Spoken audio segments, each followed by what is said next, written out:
कामगारांसाठी गेल्या अनेक वर्षापासून विविध योजना सुरू आहेत. मात्र या योजना आता कामगारांसाठी त्रासदायक ठरताना दिसून येत आहेत.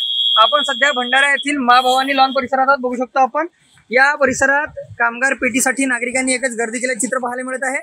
खरं पाहायला गेलं तर जिल्ह्यात सध्या 2 केंद्र सुरू आहेत आणि 2 केंद्राच्या माध्यमातून कामगार किटचे वाटप जे आहेत कामगारांना केले जात आहे. मात्र आज सकाळपासून भंडारा जिल्ह्यात पावसाने हजेरी लावली आहे. अशातही पावसाने हजेरी लावली असली तरी सुद्धा नागरिक कामगार किटसाठी इथं एकत्र आल्याचे चित्र पाहायला मिळत आहे आणि नागरिकांना अनेक अडचणींचा सामना या किट वाटपाच्या दरम्यान होताना दिसून येतोय.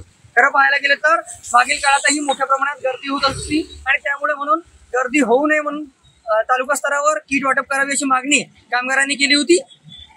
तरी सुद्धा ही किट वाटप जे आहे आता जिल्ह्यातील 2 केंद्रावर सुरू आहे आणि खरं पाहायला गेलं सकाळपासून पावसाची जरी हजेरी असली तरी पावसात काही नागरिक छत्री घेऊन तर काही नागरिक भिजत या रांगांमध्ये सकाळपासून लागल्याचे चित्र पाहायला मिळत आहे. नागरिकांना ही जी कामगार किट वाटपाची योजना जी आहे ही त्रासदायक ठरताना दिसून येत आहे. प्रशासनाने याकडे गांभीर्याने लक्ष देण्याची आवश्यकता आहे. सपाटे मराठी.